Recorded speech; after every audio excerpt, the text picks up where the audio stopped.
mas nós concentraremos a nossa exposição, sobretudo, no versículo 5 até o versículo de número 8. Lucas, capítulo de número 11.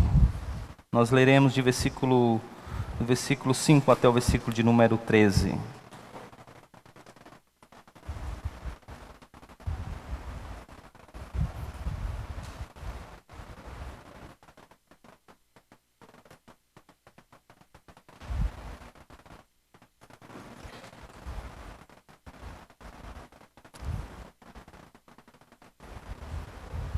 Então lhes disse: suponha que um de vocês tem um amigo e que recorra a ele à meia-noite e diga: amigo, empresta-me 3 pães, porque um amigo meu chegou de viagem e não tenho nada para lhe oferecer.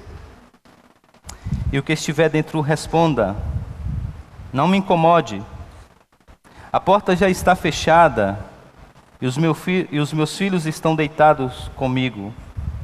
Não posso me levantar e lhe dar o que me pede. Eu lhes digo, embora ele não se levante para dar-lhe o pão, por ser seu amigo, por causa da importunação se levantará e lhe dará tudo o que precisar. Por isso vos digo, peçam e lhes será dado, busquem e encontrarão, batam e a porta lhes será aberta. Pois todo o que pede, recebe, e o que busca, encontra, e aquele que bate, a porta será aberta. Qual pai entre vocês, se o filho lhe pedir um peixe, em lugar disso lhe dará uma cobra? Esse é um texto que o Senhor Jesus contou, uma parábola, e eu confesso para vocês que esse texto é talvez um dos textos mais difíceis do Evangelho de Lucas. Talvez essa seja, versículo de número 5 até o versículo de número 8, a parábola mais difícil que se encontre no Evangelho de Lucas e talvez mesmo até em toda a Bíblia. Eu confesso para vocês que quando eu me deparei com esse texto e quando eu comecei a estudá-lo a fundo, eu me vi na encrenca que eu me meti. Quando o pastor Heber começou a série sobre oração e quando domingo passado eu estava sentado o ouvindo, eu lembrando que eu pregaria hoje, eu logo pensei, olha, tem uma parábola que vai cair como uma luva nessa série. Porque essa parábola fala sobre persistência, fala sobre perseverar na oração. Então, o pastor vai trabalhar a ideia da oração do Senhor Jesus, trabalhar aspectos teológicos, e eu vou então trabalhar um aspecto prático da oração, que é a persistência. E eu já tinha estudado essa parábola, não a fundo, mas tinha já ouvido sermões nessa parábola. E eu então já cheguei com esse pressuposto, quando eu descobri que, na verdade, a parábola não fala sobre isso. A parábola não fala sobre persistência. A parábola não fala sobre perseverança em oração. E essa é uma das parábolas mais difíceis de se entender. Para que vocês tenham uma ideia, 2000 anos de história da igreja tem se estudado essa parábola e ainda não há um consenso de qual seja a mensagem ou o ponto principal dessa parábola. Após 2 anos de estudos, não se sabe o que de fato Jesus quer dizer. Por isso essa é uma das parábolas mais difíceis que nós temos. E o grande problema dessa parábola se encontra exatamente no versículo de número 8. Aqui se encontra a nossa dificuldade. O versículo de número 8 diz assim: Jesus, se dirigindo aos seus discípulos e àqueles que o ouviam, diz assim: embora ele não se levante para dar-lhe o pão, por ser seu amigo, por causa da importunação, essa é a tradução da Ara. ele se levantaria então para dar tudo o que ele necessitava, ou tudo o que ele precisava. E a dificuldade é que essa palavra, aí traduzida como importunação, só aparece em todas as Escrituras aqui, em nenhum outro lugar. Em todas as Escrituras, essa palavra só aparece aqui nessa parábola. Até mesmo se você fazer uma pesquisa na Septuaginta, que é a Bíblia grega, o Antigo Testamento traduzido do hebraico e do aramaico para o grego, você não encontra nos livros sagrados essa palavra. Para piorar a situação, quando você faz um estudo dessa parábola, dessa palavra na literatura secular, você descobre então que ela tem um sentido extremamente negativo. A palavra traduzida aí por importunação ou por persistência em outras traduções, literalmente é sem vergonha. E normalmente ela tem um caráter negativo. Só que se nós traduzirmos sem vergonha, ela não faz sentido ao texto. Então as pessoas começaram a tentar entender essa palavra e tentar, à luz dessa palavra, então, entender as Escrituras. Quer dizer, entender essa parábola à luz das Escrituras e do contexto. E aí, então, uma tradução clássica para essa parábola foi que Jesus está falando aqui sobre persistência, sobre perseverar em oração. E aqueles que advogam essa ideia, eles entendem que o significado dessa parábola, esse significado é muito simples e até mesmo óbvio, à luz do contexto distante e do contexto imediato. Aqueles que acreditam que aqui há um aspecto de persistência, eles entendem que Jesus está ensinando aqui que assim como um homem que estava dormindo, a princípio se recusou a atender o pedido, mas que por causa da insistência ou da importunação, ele então resolveu abrir a porta e dar aquilo que o seu amigo pedia. Assim então o nosso Deus fará.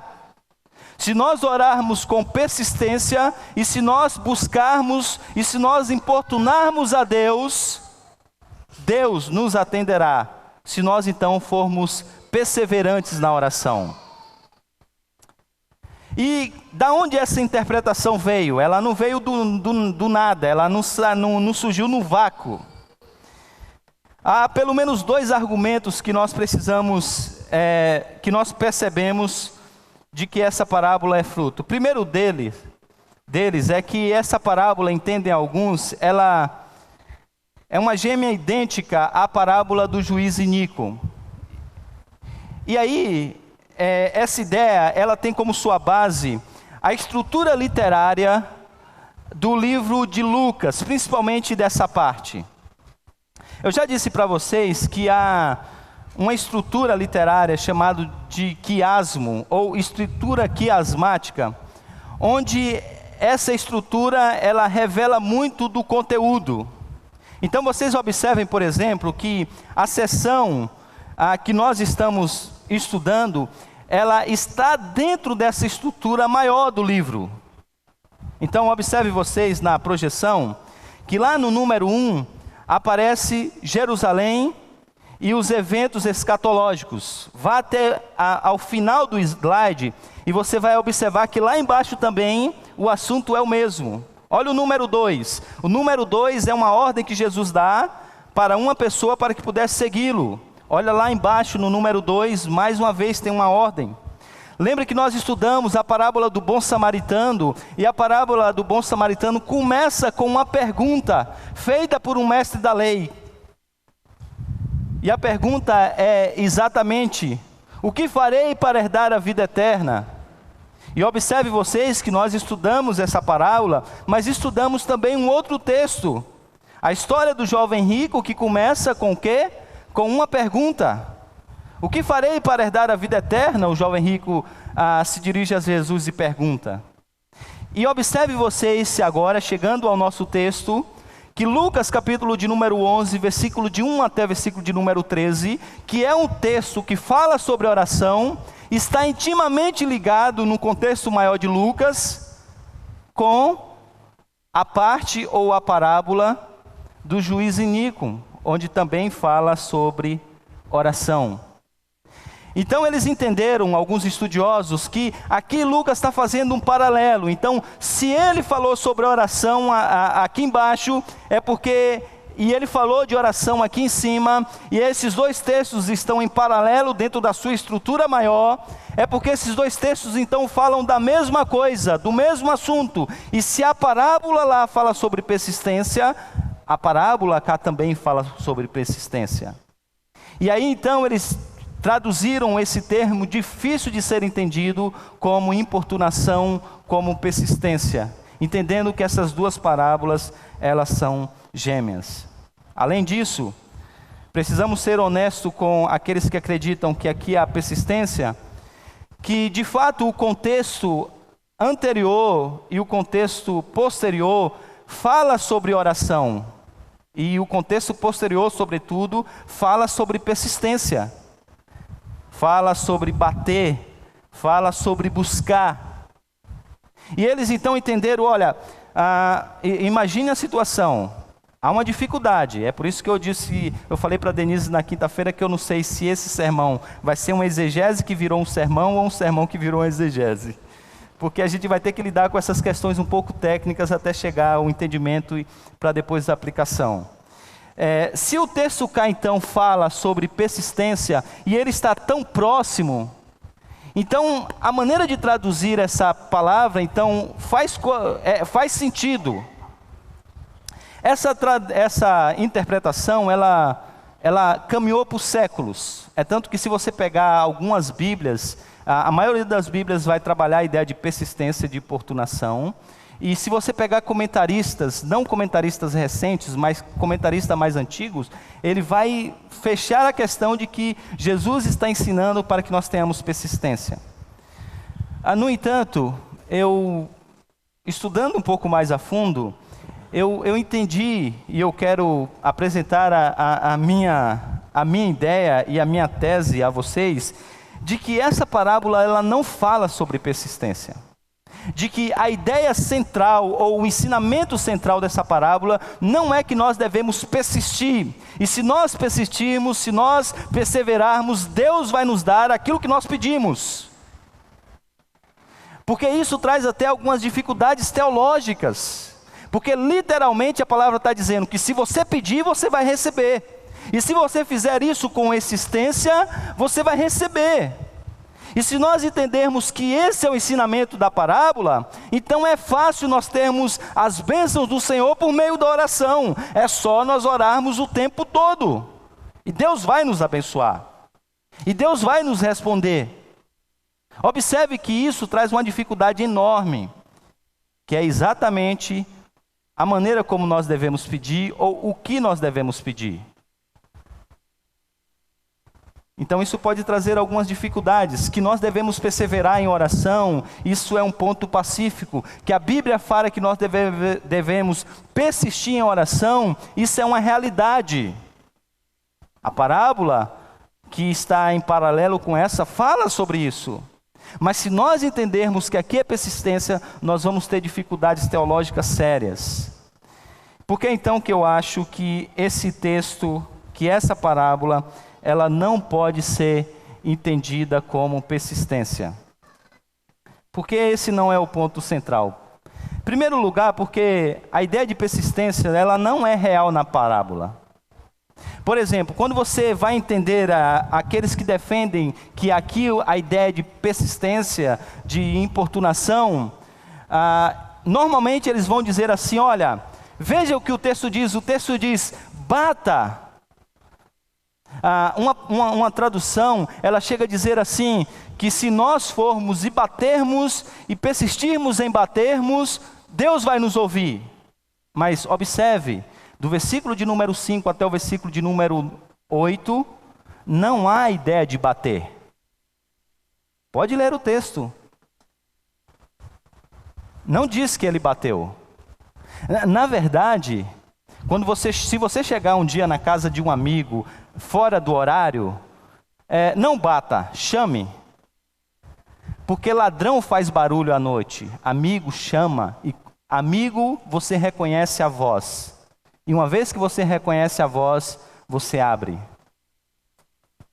Além disso, é dito que você precisa bater e você bate com insistência e pela sua insistência ele vai abrir, mas a parábola não diz que ele bateu mais de uma vez. Na verdade, a parábola diz que ele chamou e ele simplesmente, quem estava dentro, respondeu. Não diz que ele chamou uma vez, chamou 2 vezes, chamou 3 vezes, chamou 4 vezes e depois de muita insistência o cara já sem paciência diz, não, tá bom, então eu vou abrir a porta. Esse texto não diz. Só que esses 2 argumentos, eles são periféricos diante do argumento maior que mostra que a ideia aqui não é persistência. O argumento maior está exatamente no próprio texto. E eu queria chamar então a sua atenção para que a gente pudesse olhar um detalhe que é importante para entender esse texto. Observe o que o texto diz. O texto fala assim, a NVI começa a tradução dizendo, suponham, suponham que um de vocês. Essa tradução, suponha, já é uma tradução interpretativa e correta, eu entendo. Porque ela aqui já traz a ideia ou o caráter de... ela já apresenta esse aspecto de hipótese. Ok? Então, a NVI foi feliz em traduzir dessa maneira. Em olhar o texto apontando para esse caráter hipotético da fala de Jesus. Só que ao traduzir suponha, a NVI perde então um aspecto importante dessa parábola. Por isso que talvez a melhor tradução seja a tradução da Ara, que ela é mais literal. A tradução da Ara é, qual dentre vós que tendo um amigo que recorra a você à meia-noite, e aí ele começa a dizer que esse amigo vai, ele chama, e a parábola continua. E essa expressão, qual dentre vós, é uma expressão usada por Jesus em outros lugares também. E aqui nós temos então uma pergunta que vai do versículo de número 5 até o versículo de número 7. É uma longa pergunta que Jesus faz. E nessa pergunta, essa pergunta é feita de tal maneira que algumas coisas acontecem. A primeira é que você é obrigado a respondê-la, mesmo sendo uma pergunta retórica, você é obrigado a respondê-la no mínimo mentalmente. Então quando Jesus diz, qual de vós, Jesus então tomou todos os seus ouvintes e colocou dentro da história. E os seus ouvintes agora se colocam no lugar daquele que está dentro da casa, ou do que está fora da casa e responde a essa pergunta. Mas sobretudo, essa é uma pergunta que é feita de tal maneira que a resposta é negativa e enfática. Então aqui é uma hipótese que Jesus levanta, onde essa hipótese ela é respondida de forma negativa e enfática. A gente viu isso, por exemplo, na nossa liturgia. Ok? Por exemplo, eu vou fazer novamente a pergunta que Jesus fez aos discípulos, e agora eu vou fazer a vocês. E agora eu queria que você, em sã consciência, de forma racional, respondesse de forma positiva essa pergunta. Tente responder.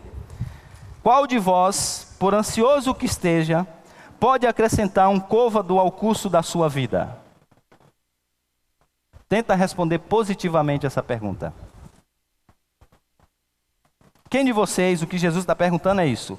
Quem de vocês que, porque vive ansioso, vai viver mais tempo? Quem? Alguém aí? A resposta é óbvia, claro que não. Não dá para viver.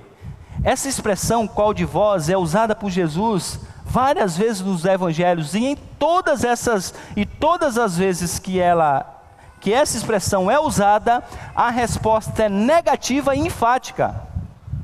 Não, Não é possível. Então, Jesus está contando uma parábola, que é uma hipótese que pode acontecer, mas a resposta a essa longa pergunta de Jesus é negativa e enfática.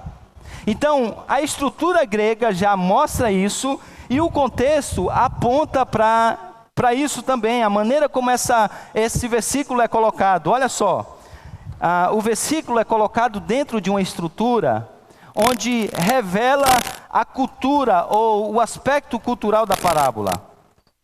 Observe que ela está estruturada dessa maneira. Um pedido é feito: amigo, empresta-me 3 pães. O motivo do pedido é apresentado: porque um amigo me chegou de viagem. E aí ele apela ao dever: eu não tenho nada para lhe oferecer. Então, você precisa entender agora a cultura na qual essa parábola foi contada por Jesus. Na cultura judaica, a ideia de hospedaria era muito importante.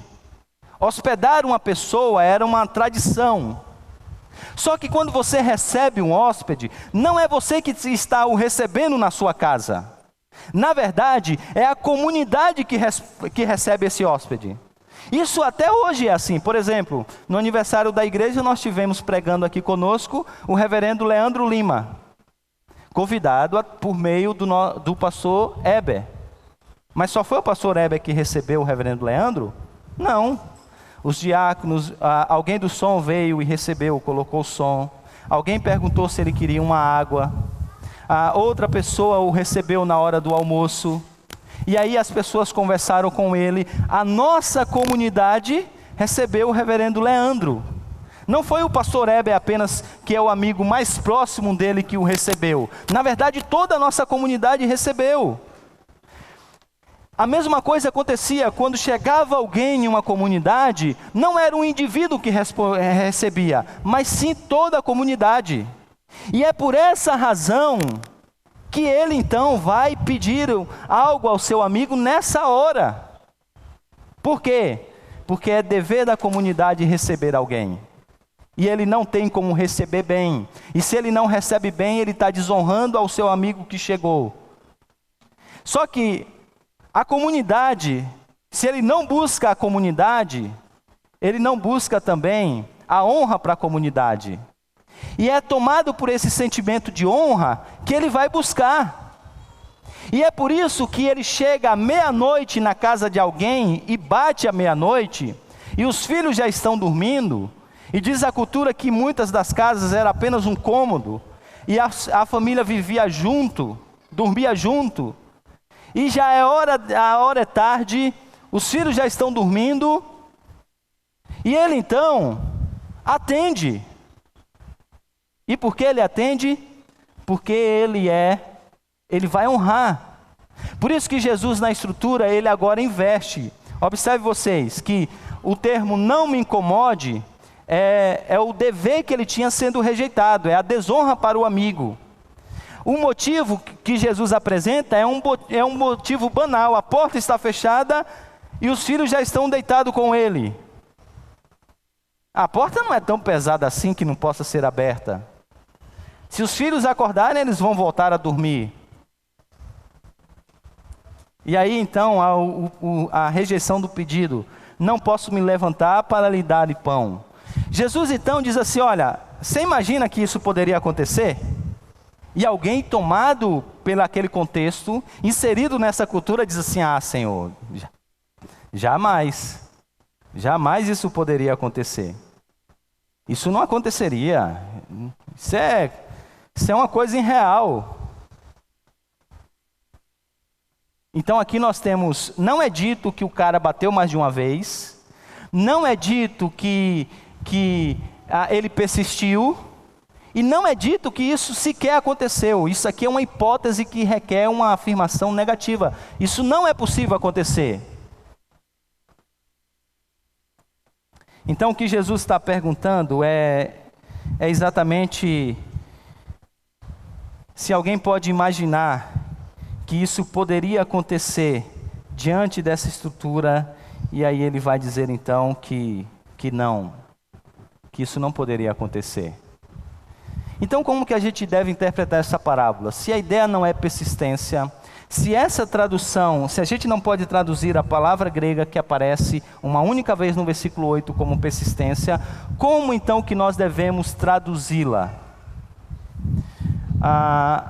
E aqui vem a dificuldade. Aqui vem a dificuldade, há inúmeras interpretações, mas eu trouxe aqui para a nossa discussão pelo menos duas que são mais coerentes. A primeira delas é que, tomado por essa ideia que eu acabei de apresentar a vocês, o que Jesus está dizendo aqui é que, segundo alguns estudiosos, é que o homem que está dentro da casa, esse homem que está dentro da casa, ele é um homem que não se deixará envergonhar. Então, a ideia de vergonha continua literal, porque essa é a melhor tradução, o conceito de vergonha. Só que no mundo antigo, vergonha e honra eram duas palavras fortes.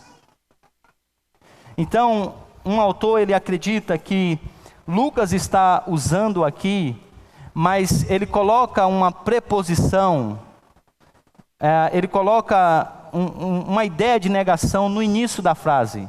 Então, por exemplo, eu posso dizer moral, mas quando eu coloco um A no início da palavra moral, ela se torna amoral. Então, ela ganha um sentido oposto ao dela. Então, ele entende que aqui a palavra significa literalmente vergonha, mas a maneira como Lucas colocou, ela seria então o contrário de vergonha, logo honra. Então, para que você entenda, quem está dentro da casa, ele vai atender, porque ele é um homem íntegro e é um homem que honra a sua comunidade e a sua palavra. Então, é o sentimento de honra de quem está dentro que faz com que o pedido seja aceito. Não é porque quem está fora é digno. Ele está em um horário ruim. Ele veio em um momento onde a família já está dormindo. Tudo é contra ele. Mas isso, alguém jamais deixaria de atendê-lo simplesmente por causa da honra. Essa é a primeira interpretação. A segunda interpretação agora não atribui essa palavra como tendo sujeito quem está dentro da casa, mas quem está fora da casa. E aí, nesse sentido, a palavra vergonha, ela toma uma conotação positiva na ideia de audácia, de ousadia. Essa segunda interpretação, ela agora atribui essa característica a quem pede, não a quem está dentro. No entanto, ela guarda o aspecto cultural da honra também. Ou seja, quem está fora e vai pedir, ele recebe, primeiro, ele é ousado aí naquela hora, ele é ousado a pedir aquilo, porque ele sabe que quem está dentro vai honrar. Ele sabe que quem está dentro jamais vai dizer, rapaz, vai dormir, já não está na hora, eu não vou receber você. Ele conhece o seu amigo que está dentro de tal maneira que ele diz, eu posso ir lá, eu posso chamar, porque eu sei da integridade do meu amigo, eu sei do seu caráter, e eu sei que ele não vai me negar isso. E por isso ele é ousado aí na presença.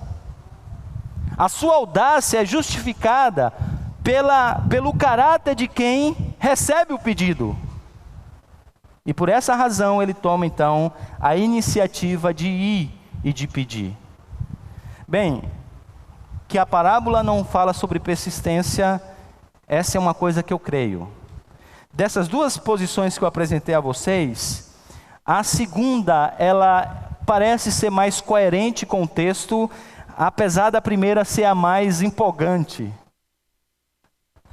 Mas a primeira tem que mexer na palavra em si, o que é muito perigoso.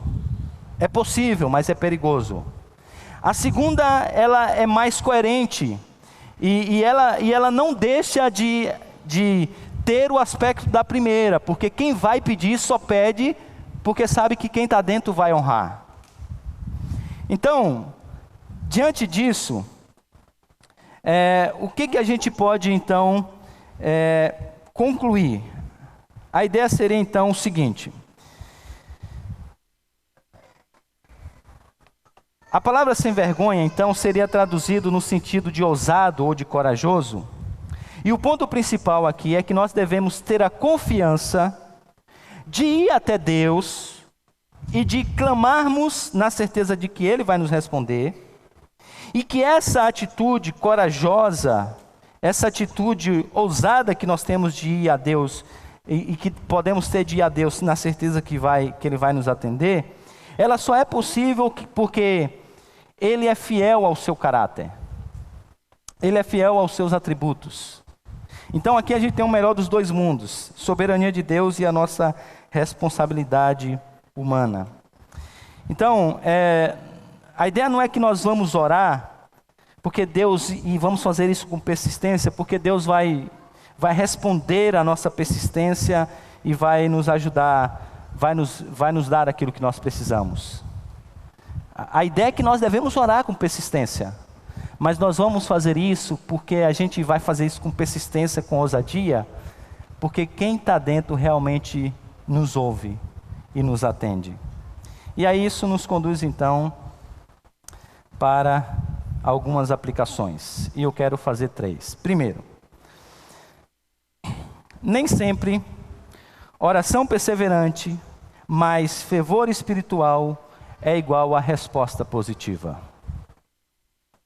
Isso aqui é importante. Eu entendo que essa parábola ela é de extrema importância para a teologia da oração. Muito importante. Porque a teologia da oração de muitas igrejas e de muitos teólogos é uma teologia onde Deus é o servo e o homem é que manda. Por isso você pode decretar, por isso você pode pedir o que você quiser, porque se você fizer isso com fé, com insistência, Deus vai te ouvir. Essa parábola diz que nem sempre.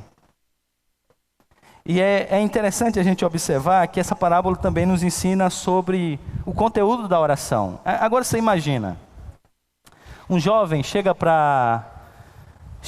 na sua casa, fecha a porta do seu quarto, ajoelha-se e diz: Pai, o Senhor sabe que nesta vida dinheiro é tudo.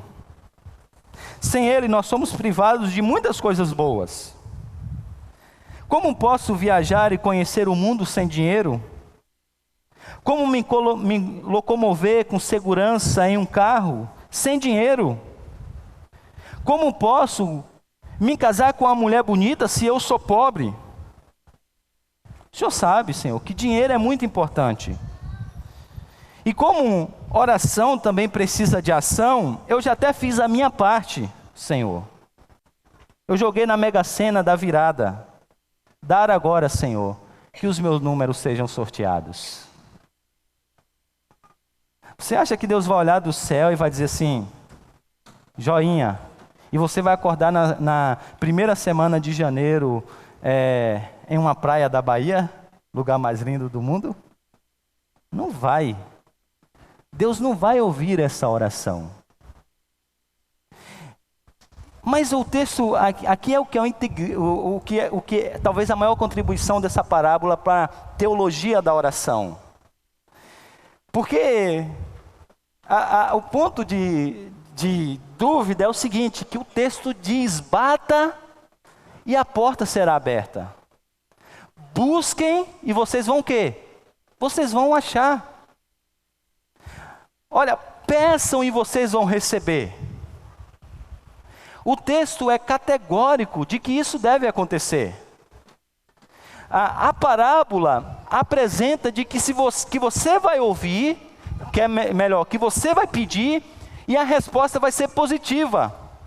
Por isso que a pergunta hipotética longa de Jesus diz: ninguém deixaria de dar. E a aplicação é realmente que Deus não vai deixar de dar quando você pede. Aí cria uma confusão enorme, né? Pastor, deu nó agora. Eu faço tantas orações que não são respondidas. Eu peço tanta coisa e Deus não me ouve, não me responde, não me atende. Como assim então que a gente vai pedir e Deus vai dar? Aí eu li parte de uma tese de mestrado que eu achei o cara foi fantástico na análise dele.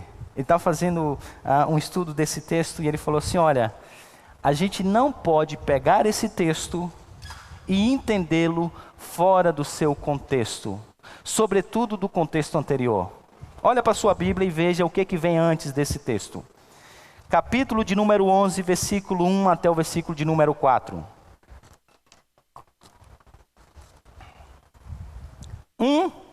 11, de 1 a 4, capítulo 11, versículo 1 até o 4, é a oração que o Senhor ensinou.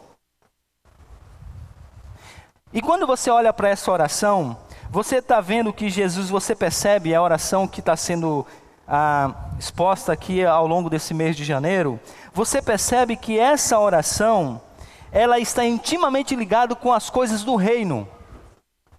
Ela fala sobre libertação, ela fala sobre perdão dos pecados, ela fala sobre a nossa santificação, ela fala sobre honrar o nome de Deus, ela fala sobre nós pedirmos para que o reino de Deus venha, ela fala para que a vontade de Deus seja feita na nossa vida, aqui na terra, como será plenamente feita no céu. Essa é a oração do reino, e se essa é a oração do reino, ela tem um caráter de já e ainda não, de coisas que estão sendo que estão acontecendo e de coisas que acontecerão de forma plena. Ela trabalha com um espaço enorme, ela trabalha com uma era presente, mas com uma era futura. E é diante desse contexto, é diante disso que Jesus ensinou aos seus discípulos, que Jesus diz agora para eles, e vocês podem pedir essas coisas, porque eu vou dar. E vocês podem pedir para que o reino de Deus venha, porque Ele vai vir. Vocês podem pedir para que o nome de Deus seja santificado na terra, como será no céu, porque isso vai acontecer, porque Cristo vai então vencer o diabo, vencer a morte, vencer o pecado. E sobretudo você pode pedir sobre essas coisas, porque elas um dia acontecerão de forma plena na era vindoura. Isso então limita aquilo que nós devemos, aquilo que esse texto responde como positivamente, e aquilo que esse texto, e as orações que esse texto não vai responder de forma positiva. Então nós teremos dois tipos de oração. A oração dominical, que está ligado às coisas relacionadas ao reino de Deus, e que nós pedimos, só que nós pedimos sobre outras coisas da nossa vida. Coisas essas que não são erradas pedir. Não é errado você pedir a Deus que tenha uma casa melhor, mas não sei se isso está dentro do plano eterno de Deus para a sua vida. Então essa sua oração, ela pode ser respondida por Deus positivamente, ou ela pode não ser respondida por Deus. Agora, que Deus vai te dar uma casa no novo céu e na nova terra, se você é um eleito do Senhor, isso aí você pode pedir com certeza de que você vai ganhar. Então esse texto não pode ser deixado de ser entendido fora do seu contexto. Há uma outra coisa. A segunda aplicação é essa aqui. Quando se entende quem Deus é, a fé é uma questão de lógica. Eu acho isso aqui interessante, porque, presta atenção, Jesus faz uma pergunta hipotética. E aí todos ouvem aquela pergunta e eles respondem a pergunta de Jesus de forma negativa, dizendo, Senhor, de fato, isso nunca vai acontecer. Aí então Jesus agora vai trabalhar no texto seguinte, que eu não terei condições de expor aqui nessa manhã, dos versículos 9 até os versículos de número 13, ele vai trabalhar então com um recurso literário do menor para o maior. Aquilo que também estava presente no texto da liturgia. Lembra que Jesus lá diz assim aos seus discípulos, se Deus cuida dos pássaros, se Deus cuida da natureza, Deus não vai cuidar de vocês? Jesus pega um pássaro que é pequeno, Jesus pega um pássaro que é uma coisa, o pardal, que você pensa de um pardal? E Jesus diz assim: se Deus cuida do pardal de tal maneira que tem o que comer, Ele não planta, Ele não colhe, Ele não guarda em celeiro, mas todos os dias tem o que Ele comer.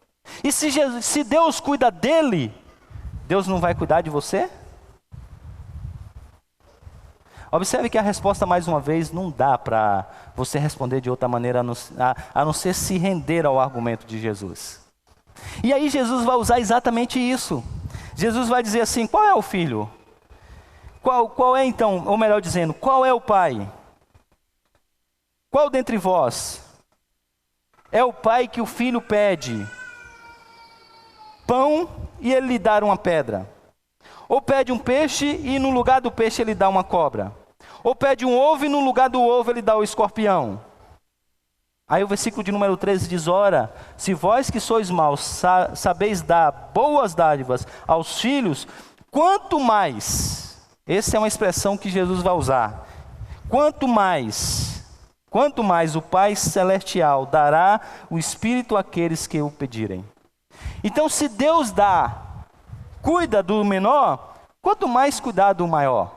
Se vocês, e agora entenda, se você vai bater na porta de um amigo, num momento de ansiedade, num momento de dificuldade, num momento de luta, de um momento de perturbação, e o amigo vai abrir a porta da casa e dizer: entra aqui, cara, vamos conversar. E ele vai conversar com você, e se você tiver alguma necessidade, ele tiver condições, ele pode ir até te atender essa necessidade. Quanto mais Deus. Entende agora o que Jesus quer dizer? Jesus quer dizer assim: vá ao Pai, mas vá com fé, mas vá com confiança, porque Ele atende. Se você que é um ser humano, falho, pecador, atende alguém, mesmo que esse não seja um amigo tão próximo, quanto mais o Pai, que sobretudo ainda te ama. E aí, nessa lógica de Jesus, não há outra coisa a você não fazer a não ser assim, se render e dizer: é verdade, Senhor. E aí eu finalizo com isso aqui. A boa teologia da quietude é filha da boa teologia do ser de Deus. O Salmo de número 46 diz: aquietai-vos e sabei que eu sou Deus. E esse salmo, ele apresenta a maneira como nós devemos nos aquietar o nosso coração diante do entendimento de quem Deus é.